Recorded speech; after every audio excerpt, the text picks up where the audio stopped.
ዓለማችንን የሚገዛው አንድ የሕግ መጽሐፍ ብቻ ይመስላል?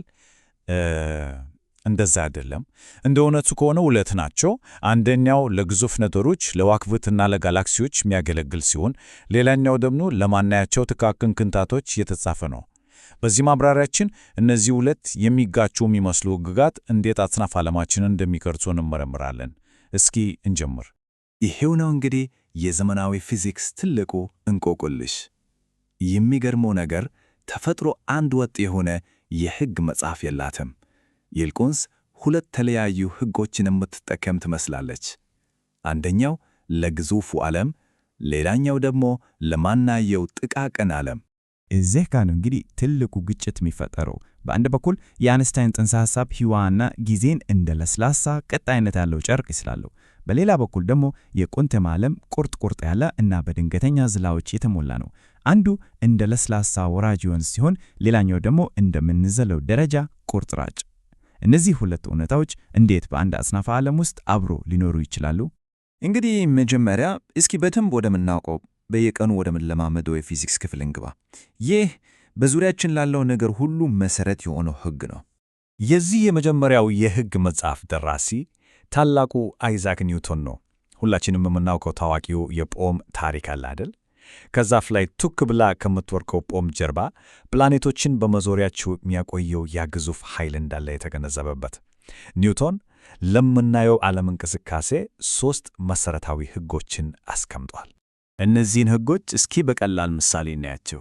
የመጀመሪያው ሕግ እንደሚለው በህዋ ላይ ምንም አይነት አየር በሌለበት አንድ ኳስ ብንወረውር ለዘላለም ይጓዛል። ሁለተኛው ሕግ ደግሞ አንድ ሰው በፍጥነት እየሮጠ መጥቶ ቢገጨን የሚሰማን ኃይል የክብደቱና የፍጥነቱ ውጤት መሆኑን ይነግረናል። ሦስተኛው ደግሞ ግድግዳ ስንመታ እጃችን እንደሚጎዳው ሁሉ ግድግዳውም እኩል ኃይል መልሶ እንደሚመታን ያስረዳል። የስበት ኃይል እግሮቻችንን መሬት ላይ ከማቆም እጅግ የላቀ ነው። ይህ ኃይል ምንም እንኳን ከሌሎቹ ኃይሎች ሁሉ በጣም ደካማ ቢሆንም ወሰን በሌለው ተደራሽነቱ ምክንያት ከዋክብትንና ጋላክሲዎችን አንድ ላይ አያይዞ የያዘ የአጽናፈ ዓለም ዋና መሐንዲስ ነው ማለት ይቻላል። እሺ፣ ከእንቅስቃሴ ፊዚክስ ወጥተን ደግሞ ቴክኖሎጂያችንንና የዕለት ተዕለት ሕይወታችንን ወደሚያንቀሳቅሱት ወደ ማናያቸው ኃይሎች እንለፍ። እስኪ አንድ ነገር አስቡ። አንድ ትንሽ ማግኔት የመላውን ምድር ስበት ኃይል ተቋቁማ አንድ ወረቀት ክሊፕን እንዴት ነው የምታነሳው? ይህ ሆኖ የኤሌክትሮማግኔቲዝም ኃይል ከስበት ኃይል በማይታመኑ ሁኔታ እጅግ በጣም ጠንካራ የሆነው ለዚህ ነው። ይህ ኃይል አቶሞችን አንድ ላይ በማያያዝ ሁሉንም ነገር ከምንጠጣው ውሃ እስከ ሰውነታችን ድረስ እንዲኖር ያስችላል። በቃ እስኪ ዙሪያችንን እኒ ከምንጠቀምበት ሞባይል ስልክ አንስቶ እስከምናየው ብርሃን ድረስ በሕይወታችን ውስጥ ያለው አብዛኛው ነገር የሚሰራው በዚህ ኃይል ነው። የምድር መከላከያ ጋሻ ሆኖ ከፀሐይ ጨረር የሚጠብቀንም ይሄው ኃይል ነው። በጣም በቀላሉ ስናስበው ተርሞዳይናሚክስ ማለት የሙቀት ሳይንስ ነው። ሙቀት ስንል ደግሞ በቃ የአቶሞች እንቅስቃሴ መለኪያ ነው። ምንም የተለየ ነገር አይደለም። ውሃ ሲፈላ የውሃው አቶሞች በፍጥነት የተንቀሳቀሱ ነው ማለት ነው። እናም እዚህ ጋር አንድ ወሳኝ ሕግ አለ። ኃይል ከምንም አይፈጠርም፣ ወደ ምንም አይጠፋም። በቃ ቅርጹን ብቻ ነው የሚቀይረው። በሰውነታችን ውስጥ ያለው የኬሚካል ኃይል እንድንሮጥ ያስችለናል። በከዋክብት ውስጥ ደግሞ ቁስ ወደ ብርሃንና ሙቀት ኃይልነት ይቀየራል። ይህ አባባል አለ አይደል? የተመታን እንቁላል መመለስ አይቻልም የሚለው። ይህ አባባል ሁለተኛውን የቴርሞዳይናሚክስ ሕግ በሚገባ ይገልጸዋል። ይህ ሕግ እንደሚለው በተፈጥሮ ነገሮች ሁሌም ከስርዓት ወደ ስርዓት አልበኝነት ያመራሉ። እንቁላል አንዴ ከተሰበረ በኋላ በራሱ ወደ ሙሉ እንቁላልነት እንደማይመለሱ ሁሉ ጊዜም ወደፊት እንጂ ወደ ኋላ የማይፈሰው በዚህ መሠረታዊ ሕግ ምክንያት ነው። እንግዲህ አሁን ጉዞአችንን ወደሚገርመው አእምሮን ወደሚያዞረው ወደ ጥቃቅን ነገሮች ዓለም እንጀምራለን። እዚህ ቦታ ላይ የምናውቃቸው ሕጎች ሁሉ ይገለበጣሉ። እዚህ ላይ የአራቱን ኃይሎች ልዩነት በደንብ ማየት ይቻላል። የስበት ኃይል በሚገርም ሁኔታ ከጠንካራው የኒውክሌር ኃይል ጋር ሲነጻጸር የትና የት ነው? እጅግ በጣም ደካማ ነው። ነገር ግን ተደራሽነቱ ወሰን የለሽ መሆኑ ትልልቅ ነገሮችን እንዲቆጣጠር ያስችለዋል። እነዚህ ሁለቱ ኃይሎች የሚሰሩት በአቶም ውስጥ ብቻ ነው፣ በአይን በማየት ዓለም ውስጥ። ጠንካራው ኃይል ፕሮቶኖችን በኒውክሊየስ ውስጥ አንድ ላይ አጭቆ ይዛል። ደካማው ኃይል ደግሞ አቶሞች እንዲበሰብስሱ እና ወደ ሌላ ንጥረ ነገር እንዲቀየሩ ያደርጋል። እስኪ እንደዚህ አስቡት። አንድ ነገር በአንድ ጊዜ ድንጋይም ሆኖ ደግሞ የውሃ ሞገድም ሊሆን ይችላል። በእኛ ዓለም በፍጹም አይቻልም።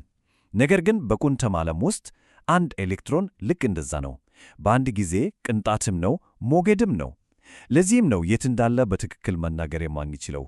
ሊሆን የሚችልበትን ቦታ በይሆናልነት ብቻ ነው የምንገልጸው። ልዩነቱ ይሄ ነው።